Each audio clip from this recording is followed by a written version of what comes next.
este ángulo o este ángulo. Entonces voy a elegir este ángulo alfa sub 1, ¿sí? O este otro ángulo alfa sub 1. Y si no es que puedo elegir a priori, se me ocurre de 0 grados. No, señor. Acá hay una dirección conocida. Sobre esa dirección, con una diferencia de 180 grados, podré elegir cualquiera de esos, no cualquiera de esos dos ángulos posibles, ¿sí? Entonces, si ya yo he elegido los dos ángulos alfa sub 1 y alfa sub 2 en función de sus direcciones, ¿sí? Me van a quedar dos incógnitas, que van a ser P sub 1 y P sub 2, las dos incógnitas. Al ser un sistema de ecuaciones, estas incógnitas, ¿sí? Las resuelvo, el sistema de ecuaciones lo resuelvo, ¿sí? Y voy a tener dos números, P sub 1 y P sub 2. He encontrado P sub 1 y P sub 2. Por lo tanto, lo que he encontrado son, ¿qué cosa?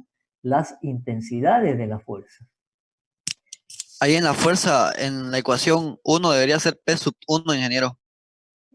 Está P sub 2 en la 2.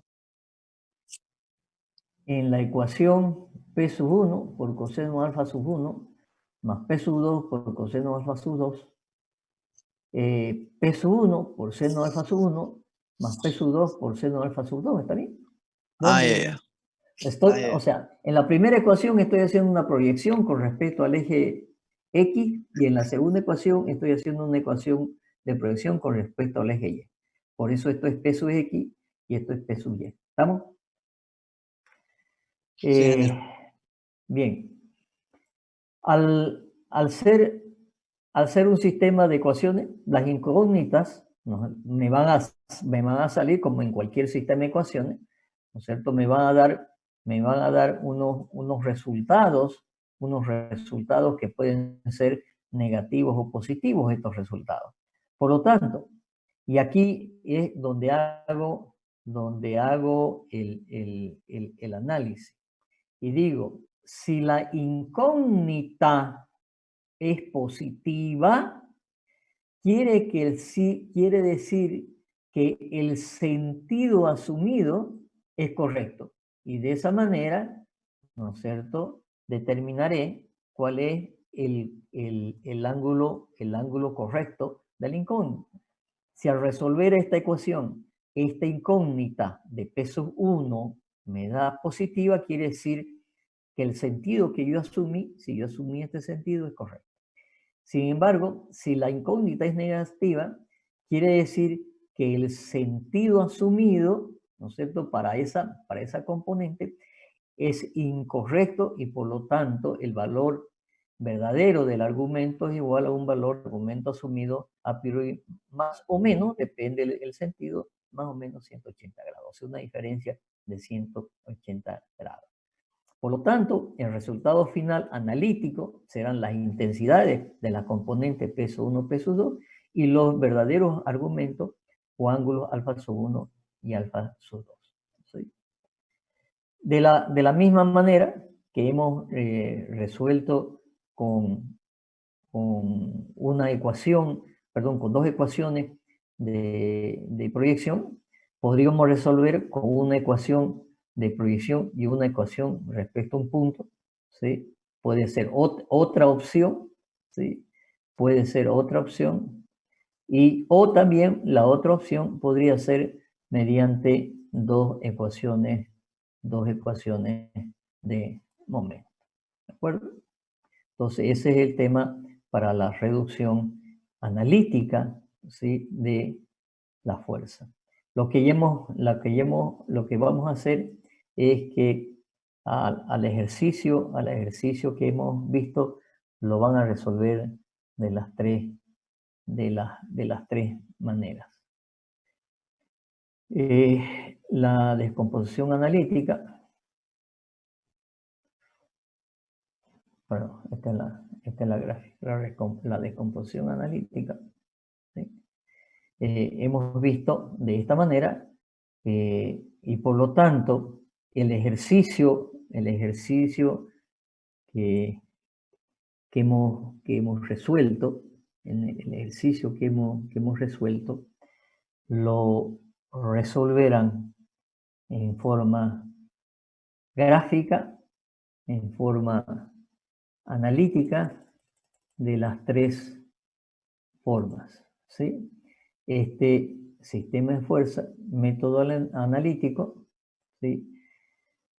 Puede ser, entonces, mediante dos ecuaciones de proyección, o puede ser mediante dos ecuaciones de proyección con respecto a dos ejes, puede ser mediante una ecuación de proyección con respecto a cualquiera de los ejes y una ecuación de momento respecto a un punto. O también puede ser mediante dos ecuaciones de momento. ¿De acuerdo? Entonces, a este ejercicio que está con datos, tienen la intensidad de la fuerza P, en realidad este ejercicio, tienen la distancia, tienen la horizontal, la vertical, tienen la intensidad de la fuerza, resuélvanlo mediante el método analítico y el método gráfico de dos ecuaciones de proyección mediante una ecuación de proyección y una ecuación de momento.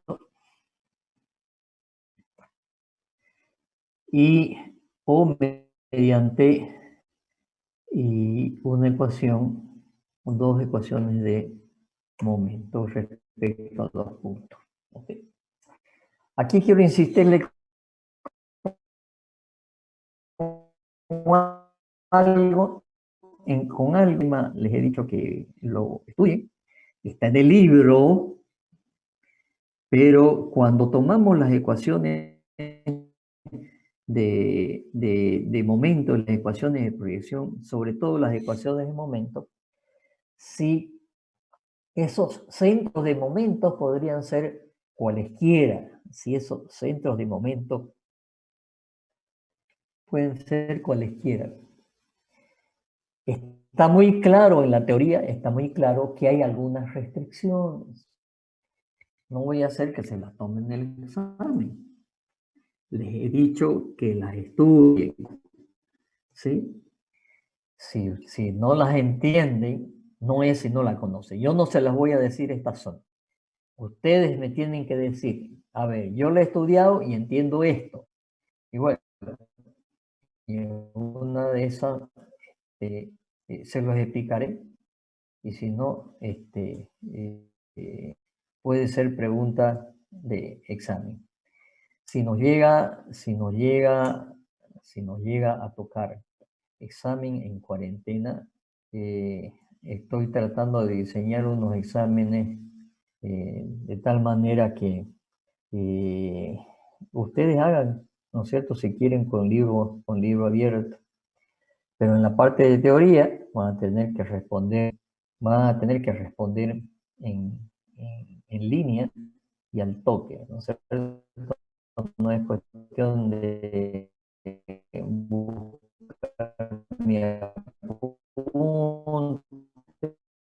buscar el libro, pero bueno, también en la situación. Muy bien, ¿qué nos tocaría ahora? Bueno, estamos a 8 minutos de terminar. Nos tocaría resolver o estudiar, ¿sí? La descomposición de fuerzas no concurrentes en el plano.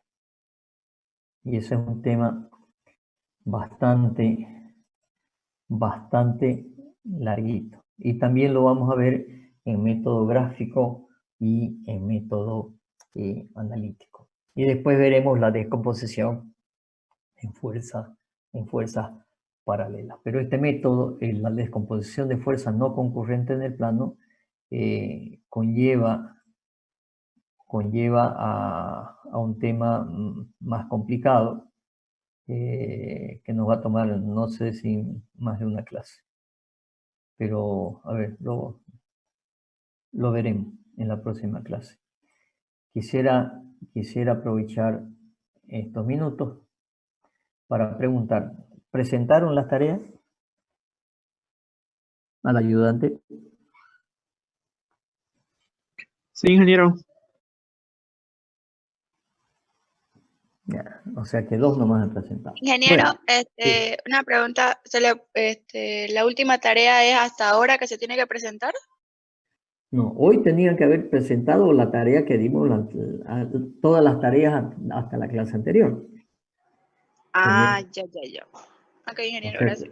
O sea, esta tarea que les estoy dando hoy día la tienen que presentar en la próxima clase. Si en la próxima clase no la presentan, ya no la presentan más. O sea, a partir de ahora, la presentación de la tarea es sí o sí, ¿no es cierto? Hasta el día de la clase la presentarán al ayudante. Y en algunos casos, y siempre tengan a mano una foto para que yo pueda decir, a ver, fulano de tal, muéstrame su tarea, fulano de tal, muéstrame su tarea, fulano de tal, muéstrame su tarea. ¿De acuerdo? Pero la presentación de la tarea lo hacen al ayudante, ¿no es cierto? Y el auxiliar las corregirá, ¿no es cierto? Y el día que puedan entrar a clase, ¿no es cierto?, presentarán su carpeta con todos los prácticos que hemos hecho. Y el ayudante va a llevar un registro de quienes lo presentan en fecha y quienes no lo presentan en fecha. De todas maneras, cuando presenten su práctico, ¿no es cierto?, el ayudante verá, ¿no es cierto?, si están todos los prácticos hechos. Por supuesto que no es lo mismo que lo hubieran presentado en fecha, ¿no es cierto?, que si lo hubieran presentado en fecha. Esa es la metodología. Alguien me consultó ayer que ya ustedes están con algunas otras materias, o algunos por lo menos están con otras materias, y se le está complicando el tema del horario de los lunes. Por lo tanto, yo no puedo interrumpir esas clases, y a partir de las próximas semanas pasaremos clases solamente los miércoles, ¿no es cierto?, y los viernes. A no ser que en algún momento ustedes quieran alguna clase adicional y me dicen y coordinamos el horario. Pero a partir de la próxima semana, miércoles y viernes. ¿De acuerdo? Perfecto, muchas gracias, ingeniero. Ok. Nos queda 5 minutos. O 5 o 10, porque siempre tengo que esperarlo un poco más. ¿Alguna pregunta de ingeniería? Yo tenía una. Dígame, señor. Las instalaciones eléctricas o las que se hacen en una vivienda, ¿a cuánto de profundidad tienen que estar? A ver, ¿profundidad de qué? ¿Del suelo? Sí, ¿De la del suelo. losa? De suelo. Bueno, eso depende mucho de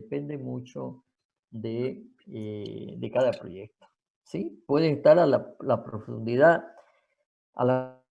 yo le respondería a la profundidad necesaria. ¿Necesaria qué? Depende del proyecto, ¿no es cierto?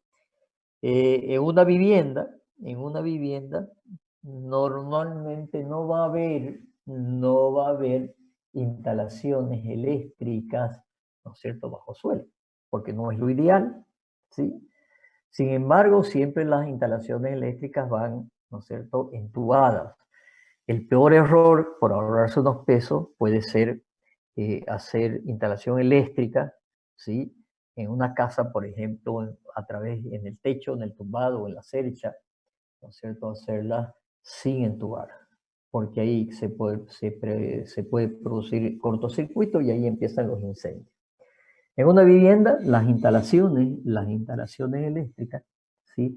Van a través de paredes. En ningún caso, a no ser que haya un pozo de bombeo porque por alguna situación no se puede sacar aguas residuales y hay que poner una bomba. En esos casos sí, en edificios sí se puede considerar que hay veces que se hacen cárcamos de bombeo, o sea, en el sótano, ¿sí? Se pueden hacer cárcamos, son como unos tanques donde se junta el agua que puede entrar al sótano. Hay veces que hay garajes subterráneos y entra agua, obviamente por la entrada del garaje, agua de lluvia, y en algún momento hay que recolectar esas aguas y esas aguas van a un cárcamo, y de ese cárcamo hay que sacar esas aguas y normalmente se sacan las aguas hacia la calle, ¿sí? Al sistema de